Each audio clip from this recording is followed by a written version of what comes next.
If your LLC isn't set up exactly how it needs to be, the odds of you getting approved for business credit is next to zero. So in this video, I want to break down 5 key things that you want to do with your LLC before you apply for any business lines of credit or business credit cards. First thing you want to do is you want to get a real business address. Now, there's 3 types of business addresses that you can get established on your LLC. The first type is a physical address, which is more of a brick and mortar location. This is potentially a grocery store. This is if you're going to a doctor's office, a lawyer's office. Those are more of a brick and mortar type of setting, similarly to if you're going to a gym. The second type of address that you can get for your LLC is going to be your home address. This is going to be for those of us who have home-based businesses. So if you're doing some type of e-commerce, or if you do some type of online consulting, or if maybe you run a therapy session, and maybe you are a possibly a work from home therapist, you can set up your Zoom calls and guess what? You work from home. Now, there is a caveat to you setting up your LLC as a home-based business, which is why a lot of people tend to use the third option, and that is a virtual office address. A lot of people use a virtual office address because even though you may work from home, you do want some anonymity, which is privacy, so that your personal information isn't out there all over the web. And so one of the things that you can do is you can hire a third-party company where you essentially rent out the business address from that office or from that location, so that when someone goes to Google you, or if you go into a bank and they do a reverse search on your business, it shows up like it's a physical location. Now, there's one thing that I do want to mention if you are going to take the virtual office route, because it is a popular route that a lot of people tend to take, since, let's be honest, it's going to be the most cost effective of the 3, assuming you don't want to use your home-based business address. And that's this: you want to make sure that it reads as a non-commercial mail receiving agency. This means that if you go to do a reverse search on your business address, assuming it's a virtual office address, it has to seem, or it has to look like it's a physical location.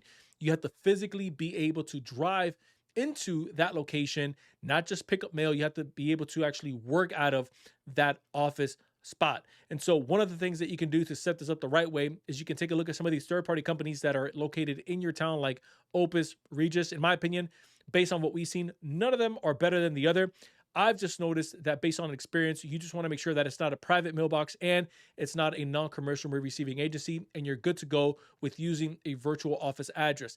The second thing that you want to have set into place before you apply for any type of capital for your LLC is going to be a funding-friendly NAICS code, aka you want to pick an industry code that is not just congruent to your business, but it's also easy to fund. Here's what I mean. Banks, financial institutions, and credit unions, they have a preference of the type of businesses and the type of industries that they want to work with and they want to extend capital out to. So you can have a perfect credit score, assuming you're personally guaranteeing for your LLC, which you most likely are. You can have the best business name in the world. You can have the best websites. You can have the exact location because you just finished setting up your business address. But if you're going into a bank, or if you're going into a credit union that doesn't want to do business with your line of work, it defeats the purpose of you even having walked in to that institution. And so one of the things that I typically recommend my clients is, let's take a look at the financial institutions that have what's called a lending appetite, meaning they want to do business with you.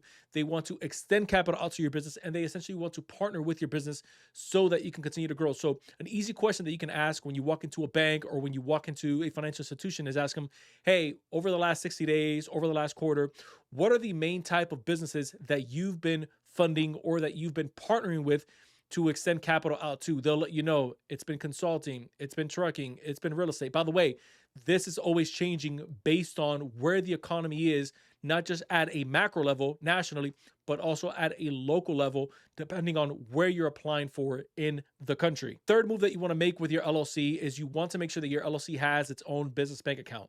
Not just from a protective standpoint of you not piercing the corporate veil, which is a video all in it of itself, but from a financial standpoint to increase your approval odds as you start to increase your ability to access capital. And so what I typically recommend my clients is, let's open up 2 different business bank accounts. So let's open up a business bank account with one of the tier A banks. So those are the big national banks that you see all the commercials on.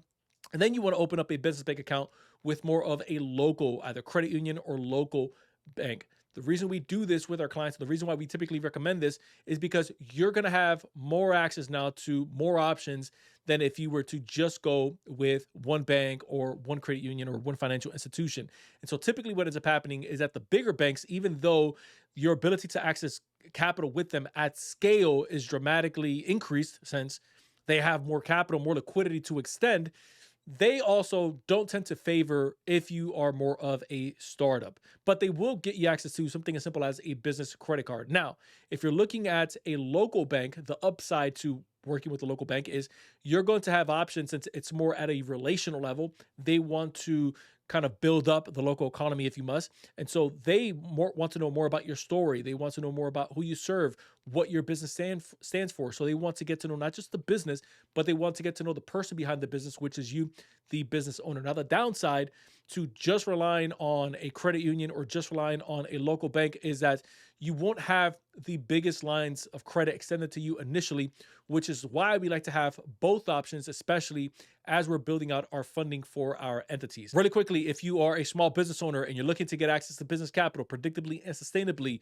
we can help you do that by installing a simple funding setup directly into your business that allows you to get access to capital as your business continues to grow. If you want to learn more about that, book a call down below, insideinnercircle.com. We'll take a deep dive in your business and see how we can help. It's pinned as the first comment. Fourth move that you want to make with your LLC is you want to register your LLC with all three of the main big business credit bureaus, which is Equifax, Experian, and Dun & Bradstreet. The reason we do this is because we want to take charge of what information is actually being reported on behalf of the business versus anything that a supplier or a vendor may already be putting on there and you may not even be aware of. I'll give you a real world example. We were working with a client who had already done some small purchases with a local vendor. And that local vendor, even though this LLC was less than 30 days old, they were already reporting those trade lines over to the business credit bureaus. That's a positive. The negative, though, was that the classification of the business and the business address, the way that it was being listed, was actually incorrect. And so it actually made the business structure incongruent.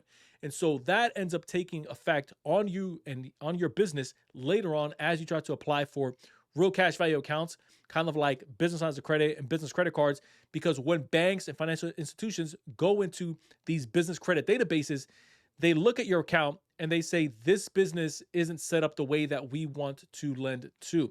And so one of the ways that you can make your business, again, more funding friendly, which is the whole point of this video, is by reporting the right data to the business credit bureaus and getting into the habit of grabbing a copy of your business credit report, going through it with the fine-tooth comb and seeing what needs to be on there, what doesn't need to be on there, and then make the changes that are needed to be made appropriately. And the fifth and final move that you want to make with your LLC is, remember what I mentioned earlier, where you want to open up and establish a business bank account with both a big bank and also a local bank or credit union.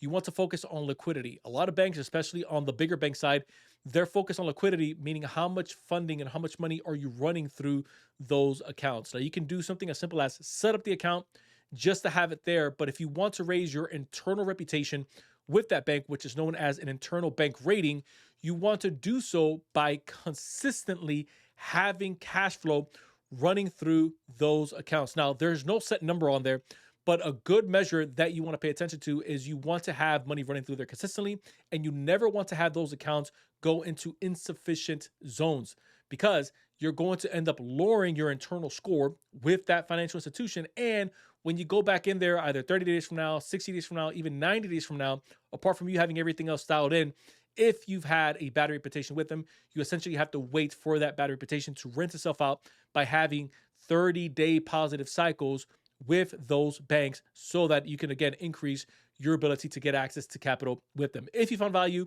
in this video today, consider hitting the subscribe button down below and share this video with an entrepreneur who you know is looking to get access to business capital. By the way, if that entrepreneur is you and you're looking for a sustainable and predictable way to access capital by installing that simple funding setup directly into your business, let's have a conversation. Book a call with us down below. We'll deep dive in your business, where you're at, where you're looking to go, and we'll see how we can help. But other than that, I appreciate you guys checking us out. Until next time, everyone, I will see you in the next video. Bye.